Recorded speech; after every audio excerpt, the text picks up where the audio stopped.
Hey guys, Matt here. This is my review of The Lion King, the 2019 version.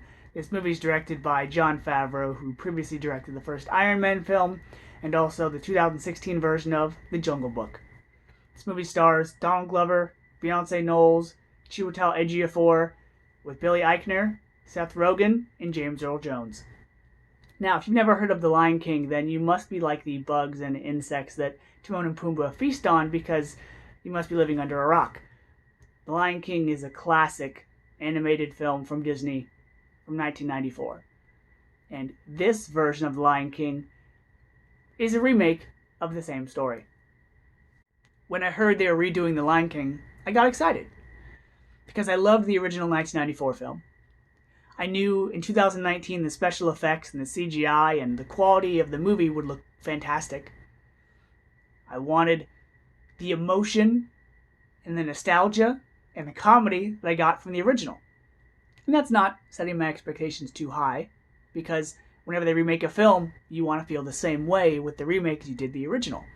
So I saw the movie, and there was nostalgia, there was comedy, and the film did look fantastic. However, the emotion came more from the audience watching it and less from the film itself. So let me start with the acting. Now, because the animals are voiced by actors, you don't get a lot of acting. You get voice inflection, but you don't get emotion. You don't get body language. You don't get traditional acting. In this movie, aside from, I guess you could say, James Earl Jones, who had literally played this role before, there wasn't a whole lot of acting in this movie. Because the actors seemed to almost be reading the lines of dialogue. Aside from Timon and Pumbaa, they had banter, they had chemistry. The actors didn't really seem to be working off one another. There was no emotion there. And I'll get to more on that a little bit later.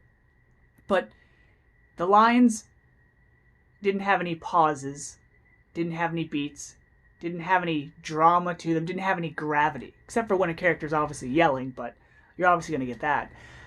There was no feeling behind the dialogue. It was a lot like watching the recently done Batman the Killing Joke, where you had these heavy, powerful, important lines, but when Kevin Conroy and Mark Hamill are reading these lines of dialogue and conversating, you don't feel it.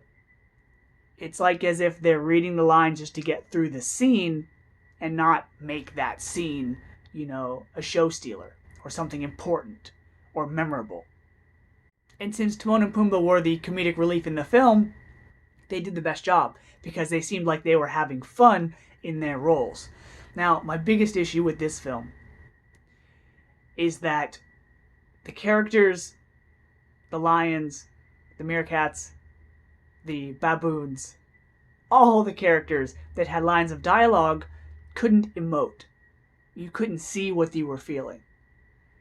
In the original film, when Rafiki walks up to Mufasa and hugs him, you see smiles.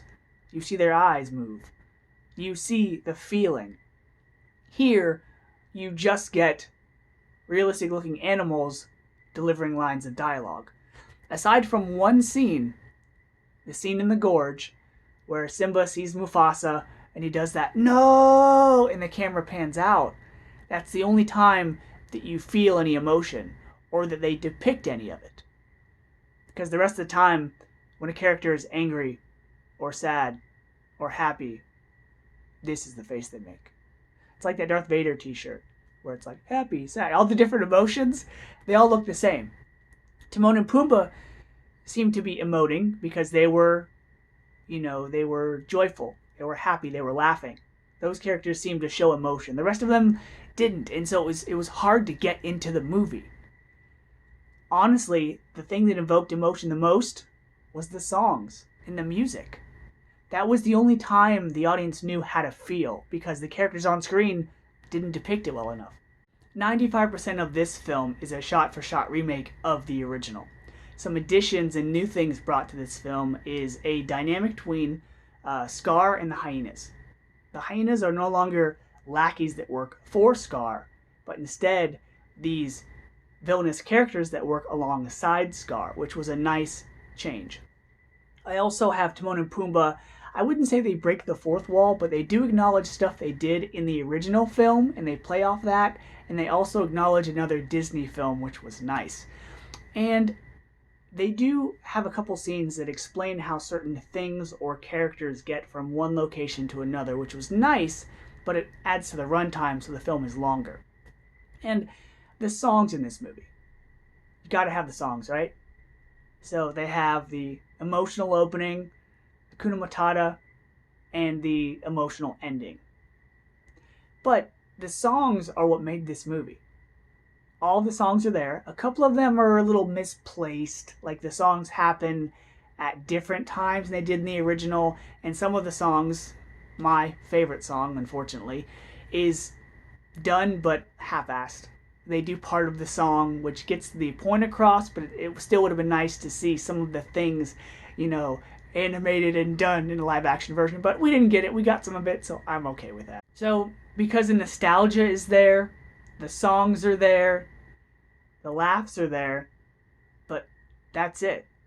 All the emotion, all the thrills, all the drama, it's not there. Instead of being immersed in something that is new, you're remembering and relying on something that's old. And so because we've seen the original film, we know what's coming next, and we know how to feel when that time comes. So because of that, I'm going to give The Lion King 2019 a B-. It looked great, but that was it. So until next time, guys, see ya. Hakuna Matata.